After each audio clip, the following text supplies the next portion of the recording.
네, 이런 날씨에는 사고 나기 쉽습니다. 식중독 얼마나 위험한지 살펴볼게요. 허양임 분당차병원 가정의학과 교수 나와 계십니다. 어서 오세요. 네, 안녕하세요. 네, 오늘 오시는데 뭐 비 안 왔습니까? 괜찮았습니까? 저는 좀 잦아든 다음에 움직였네요. 아이고 네. 다행입니다.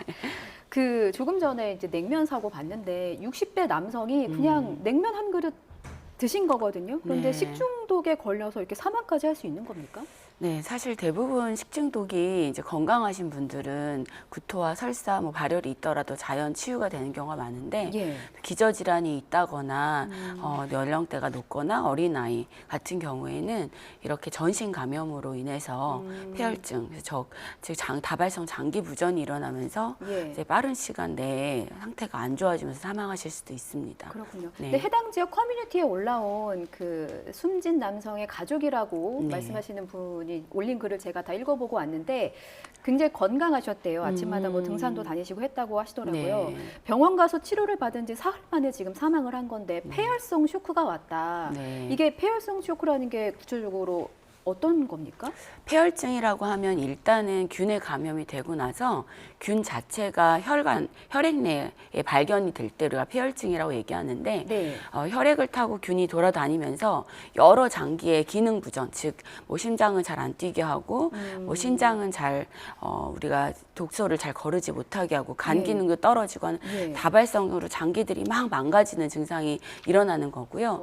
이제 빠른 시간 내에 항생제 치료도 하고 다른 여러 가지 치료도 하겠지만 급속하게 균이 퍼지거나 발생할 경우에는 장기 부전이 빠르게 진행이 되면서 이렇게 기능이 떨어지면서 사망을 하실 수도 있습니다. 그러니까 걸리면은 신체가 건강한 사람이라고 하더라도 이렇게 네. 며칠 만에 사망에 이를 정도로 심각할 수가 있는 거군요. 감염된 균의 수가 많거나 예. 환경이 이제 균이 갑자기 혈액 내에서 갑자기 많이 퍼지거나 예. 할 경우에는 이렇게 급격하게 진행이 될 수도 있습니다. 그렇군요. 네. 생각해 보니까요. 지난해 김밥집에서도 식중독 사태가 있었고 그중에서 네. 또 20대가 사망한 그 뉴스를 한 기억이 나거든요. 이게 흔하지는 않은 사고인 것 같은데 해마다 식중독 때문에 사망했다 이런 기사를 전하게 되는 것 같아요. 네, 사실 이 여름철 특히나 장마철이 되면 온도와 습도가 높아지면서 예. 이 세균들이 증식하기가 굉장히 좋은 환경이 되기 때문에 조금만 균이 있더라도 보관 상태에 따라서 갑자기 많이 균이 짧은 시간 내에 증식을 하면서 또 사람마다 먹은 그 어느 부분을 먹었는지에 따라서도 균을 많이 섭취하게 되면 예. 이렇게 급격하게 전신 감염 증상이 일어나면서 폐혈증으로 인한 사망이 일어날 수도 있습니다.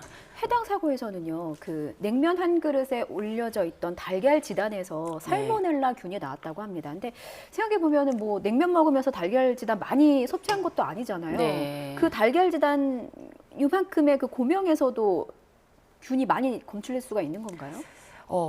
어느 부분에 따라 다르고요. 사실 이제 살모넬라 균은 75도에서 1분 이상 익혔을 경우에는 예. 사멸하는 것으로 되어 있지만 아마 이제 대량으로 이제 조리를 하다 보면 조리하고 나서 상온에서 보관하는 시간이 길어질수록 조금만 있더라도 그 시간에 따라서 증식을 할 수가 있습니다. 그러면 가능성이 네. 두 가지네요. 일단 여러 개를 대량을 조리하다 보니까 익혔는데도 제대로 충분히 익지 않았을 가능성이 하나가 있고 두 번째는 상온에 이제 오래 노출되면서 상했을 가능성이 있고 두 가지를 다 저희가 조사를 해봐야 되는 거예요. 균이 조금만 있더라도 예. 상온 보관을 할 때 상온 상태에 있다면 예. 균이 계속 증식을 할 수가 있고요. 또 사실 이제 이 살모넬라 균은 특히 달걀이나 뭐 조리가 덜 된 가금류 이런 게 많은 게 이제 닭의 분변으로 오염이 된 달걀 껍질 이런 게 주변 조리기구에 묻어 있었다면 예. 보관 상태에서 아니면 또 감염자가 있었다면 그 감염자의 분변이나 손에 묻은 것이 오염이 되고 또 상온에서 보관을 하다가 또 이게 균이 증식을 해서 이렇게 균 수가 많은 것을 드셨거나 할 경우에 더 심하게 생길 수가 있고요. 사실 제가 기사를 봤을 때에도 예. 그 냉면집에서 사실 먹은 분이 3일 동안 뭐 인원수가 훨씬 더 많아요. 감염자 수는 먹은 분들에 비해서 더 적잖아요. 예. 아마 감염된 오염된 달걀을 드신 분들한테 증상이 나타나고 예. 또 오염된 음식 중에서도 또 개체수가 많이 균이 노출된 분들이 더 증상이 심하게 나타난 게 아닌가 싶습니다. 그렇군요.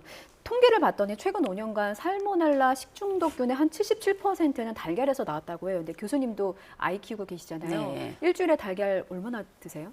사실 거의 매일 먹죠, 달걀을. 그렇죠. 네. 너무 익숙한 식자재인데 네. 가정에서 그러면은 나 달걀에서 살모넬라균이 이렇게 많이 나왔다고 하니까 그럼 어떻게 조리를 해야 되나, 어떻게 보관을 해야 되나 이런 방법들이 좀 궁금하실 것 같아요. 일단은 분변에 많이 오염되어 있는 달걀을 좀 위험할 수 있기 때문에 네. 너무 심하게 오염된 건 드시지 않는 게 좋고요. 물론 판매하는 건 대부분 깨끗하시잖아요.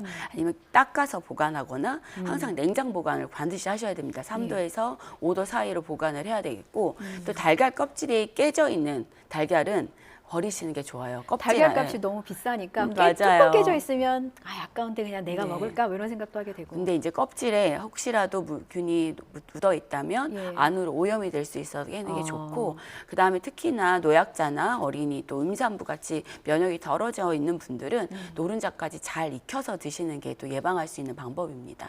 달걀 반숙은 그럼 좋지 않겠네요. 이제 건순화에 따라 그렇지만 이렇게 특히나 이렇게 균이 많이 유행하는 시기에는 가급적 다 익혀 드시는 게 예방할 수 있는 방법입니다. 그렇군요. 네. 그러니까 장 보고 왔을 때 깨져 있거나 좀 상태가 네. 안 좋은 것 같은 달걀은 과감히 좀 버리는 게 네. 필요할 것 같습니다. 여름철에 식중독 사고가 많기 때문에 병원에서 이제 의심 네. 증상을 보이면 바로 신고를 하게 됩니까? 절차가 어떻게 되죠? 일단은 그러니까 식중독이라는 게 사실은 정확히 균이 발견이 됐을 경우에는 우리가 살모넬라 감염증 이렇게 넣으면 예. 즉시 신고 서류가 뜨게 되어 있습니다. 예. 그래서 이거는 이제 특히나 감염자가 오염된 감염제 분변으로도 오염이 될 수가 있어서 이제 가족대 내에서도 따로 생활을 하셔야 되고 특히나 조리하는 거에서 일하시는 분들이 살모넬라 감염이 되었을 때는 네. 그때 일을 하시지 못하거든요. 예. 자연스럽게 신고가 되도록 되어 있고 이렇게 균이 정확하게 발견되지 않은 식중독 같은 경우는 저희가 대부분 구토나 설사 이런 복통 증상으로 왔을 때는 장염이라고 이제 진단명을 넣었을 때는 자동으로 신고되지는 않습니다.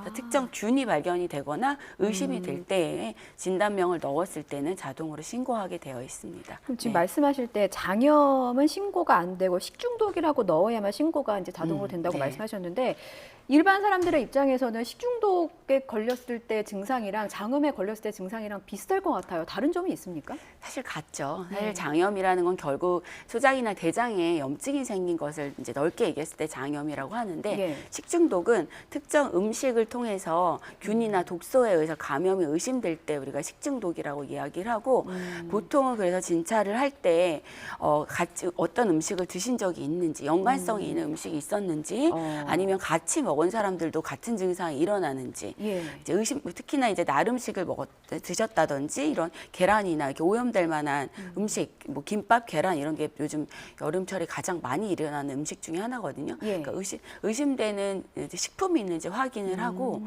이제 그런 여러 상황을 봐서 이제 진단 코드를 넣게 되어 있고 특히나 이렇게 한 식당에서 여러 사람이 먹고 나면 역학조사가 들어가고 또 증상이 심할 경우에는 분변에서 배양 검사를 하게 되면 균이 발견이 되고 난 다음에는 그 균에 의한 감염으로 진단 코드를 넣게 되어 있습니다. 그렇군요. 네. 이게 잠복기도 있습니까? 만약에 내가 그 오전에 달걀 프라이를 먹었다. 네. 증상이 언제쯤부터 발현이 되는 거예요? 살모넬라 식중독 같은 경우에는 균이 몸에 들어와서 예. 이제 증식이 되면서 증상을 일으키기 때문에 보통은 반나절에서 반나절. 3일 정도까지 이제 증상이 생길 수가 있고요. 3일 정도까지가 계속 잠복기일 수 있는 네, 거예요? 잠복길 수 있습니다. 그래서 의심되는 환자와 노출이 됐거나 의심되는 음식을 먹고 걸린 사람이 주변에 있다라고 한다면 3일까지는 증상을 살펴보셔야 됩니다. 그렇군요. 네. 보통 그러면은 이제 집에 상비약 구비해 놓는 게 뭐 해열제, 소화제, 지사제 이 정도잖아요. 네. 그러면 좀 장염의 증상이 보인다, 뭐 배가 꾸룩꾸룩하고 이렇다 이러면은 지사제 바로 먹으면 되는 걸까요? 일단은 보통은 설사를 하게 되면 설사하는 것 자체가 탈수를 일으키고 굉장히 많이 체력적으로 힘드시잖아요. 예. 그래서 지사제를 드시는데 사실 균에 의한 식중독에 의한 설사를 할 경우에는 지사제를 함부로 드시면 안 됩니다. 아, 그래요? 사실 우리가 구토를 하거나 설사를 하는 것은 위장에서는 독소를 배출하기 위해서 위는 구토를 반응이 유발이 되고요. 균이나 미생물, 생물이 우리가 장에 있을 때에는 설사를 함으로써 빨리 배출을 해서 우리 몸에서 내보내기 위한 작용이 설사거든요. 그래서 함부로 지사제를 드시게 되면 오히려 이 균이 오히려 장 속에 오래 남아 있어서 네. 증상을 더 악화시킬 수 있기 때문에 심한 설사를 할 때도 마음대로 지사제를 드시기보다는 의사와 진찰을 하시는 게 좋고 특히나 변에 혈변이 나온다던가 발열이 동반된 설사를 할 경우에는 지사제를 함부로 드시진 않는 것이 좋습니다. 그렇군요. 그럼 심한 설사라는 게 그 교수님 뭐 예를 들어서 뭐 30분에 한 번씩 화장실을 간다던가 이런 계속 경우에는- 물설사를 여러 번 하고 그다음 발열이 동반이 된다던가 변에 이제 혈액이 나온다던가 하는 증상이 있을 때에는 이게 균에 의한 경우가 많기 때문에 오히려 지사제를 드셔서 균 배출이 늦어질 경우엔 폐혈증이나 이런 합병증의 위험이 높아질 수 있습니다. 지사제를 먹으면 설사를 멈추게 만드니까 균 배출이 안 돼서 더 배 속에서 그쵸. 증식을 할 수 있는 거군요. 네. 그럴 경우에는 바로 응급실을 가는 게 좋겠어요. 그렇습니다. 그렇군요. 근데 식중독이 무섭다고 또 뭐 달걀, 뭐 닭, 오리 뭐 이런 거 안 먹을 수 없잖아요. 그렇죠. 어떻게 먹어야 됩니까? 네, 일단은 조리 과정이 굉장히 중요해요. 달걀은 아까 전에 말씀을 드렸고 조리 과정이 굉장히 중요하겠습니다. 날 네. 음식과 그렇지 않은 음식의 도마나 칼은 구분해서 사용을 하셔야 될 것 같고요. 날 음식을 만지고 나면 반드시 다른 음식을 하실 때 손을 닦고 조리하는 게 필요하겠고 예. 또 음식을 드실 때도 반드시 손 닦기 굉장히 중요하겠습니다. 그리고 음식을 뭐 이제 육류 같은 경우는 75도에서 1분 이상, 그리고 어패류 같은 경우에는 85도에서 1분 이상 조리했을 때, 익혔을 때 균이 사멸될 수 있기 때문에 충분히 익혀 드시는 게 좋겠고요. 또 따뜻하게 조리한 음식은 바로 드시는 게 좋고 만약에 바로 드시지 못한다면 빠른 시간에 식혔다가 예. 식혀서 냉장 보관을 했다가 다 드시기 전에 다시 재가열해서 드시는 것이 식중독을 예방하는 데 굉장히 중요합니다. 냉장고 안에 보관해 놨던 거를 꺼내서 그냥 저의 경우는 전자레인지 돌려서 그냥 먹는 경우가 있는데 이거 돌리지 말고 다시 한번 다시 재가열을 한번 75도 이상으로 과열을 해서 드시는 것이 특히나 이렇게 여름철처럼 균이 증식하기 좋은 환경일 때에는 예. 굉장히 중요하고요. 빨리 드시지 못한다면 반드시 냉장 보관을 하셔야 됩니다. 그렇군요.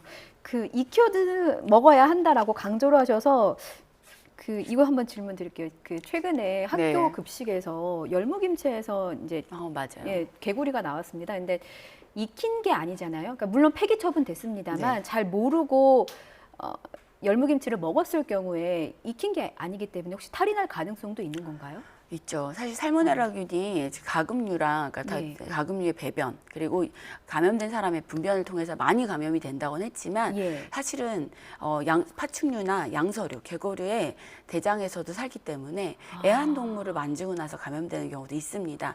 그래서 사실 이제 이번에 그런 일이 일어나진 않았지만 예. 개구리 사체였잖아요. 개구리의 분변이나 이런 데 오염이 됐다면 그거에 의해서도 이런 살모넬라 감염증이 일어날 수 있습니다. 예. 네. 그 지금 집단 취사 과정에서 문제가 생긴 건데 학교 급식 말고 뭐 집단으로 네. 조리를 하는 곳이 군대도 있고 맞아요. 회사도 있고 많잖아요. 네. 이런 경우에 굳이 뭐 개구리가 아니더라도 기타 들어가지 말아야 할 식자재가 아닌 것들이 들어가는 경우가 있는데 이럴 때는 어떤 걸 주의해야 됩니까? 일단은 오염되지 그런 들어가지 않아야 되는 물질 잘 씻어내고 걸러내는 과정이 충분히 가장 씻고? 그렇죠. 과정이 굉장히 중요할 것 같고요. 예. 그리고 세척 후의 보관 그리고 조리 후의 보관인 조리하는 과정에서 보관도 굉장히 중요하겠고 그래서 단체 급식하는 곳에서는 예. 세척하는 곳 그리고 조리하는 곳, 조리 후 보관하는 곳이 철저하게 분리가 되어 있어야 될 것 같고요. 예. 그리고 날 것을 이제 다루는 곳과 그리고 날 것을 다루는 곳에서 조리하신 분들은 예. 반드시 손을 잘 닦고 다른 음식을 만지시는 것이 이제 철저한 교육이 굉장히 필요할 것 같습니다. 그렇군요. 네. 식중독균이 장마를 좋아한다고 해요. 근데 지금 장마철이잖아요. 그래서 혹시 식약처에 지침이 있는지 이때를 대비해서 병원 자체적으로 따로 식중독 사고에 대비하는 것들이 있는지 좀 여쭐게요. 그냥 단체 급식하는 곳은 다들 있을 것 같아요. 그냥 예. 일단 이 시기에는 상온 보관을 했을 때 균이 굉장히 제일 좋아하는 균은 30도 정도에서 가장 잘 자라고 습도가 높을수록 잘 자라는 특징이 있습니다. 네. 지금 시점이 가장 좋아하는 시점이고 그래서 항상 이런 식중독 사고는 장마철, 여름 장마철에 많이 일어나는 것 같고요. 이 시기에는 특히나 음식물 보관이나 조리 후 보관 이런 것에 신경을 많이 쓰셔야 되겠고 네. 조리 후 배식이 바로 이루어지지 않는다면 반드시 보관하는 장소를 잘 두어서 냉장 보관을 하는 것이 필요하겠고 미리 조리된 음식은 배식하기 전에 재가열하는 것이 반드시 필요합니다. 그렇군요. 알겠습니다. 부디 좀 잘 익혀 드셔서 병원에서 우리 교수님 만나 뵙는 일은 없도록 저희 방송에서만 만나 뵙는 걸로. 아침 일찍 감사합니다. 지금까지 허양인 분당차병원 가정의학과 교수였습니다. 오늘 잘 들었습니다. 네, 감사합니다.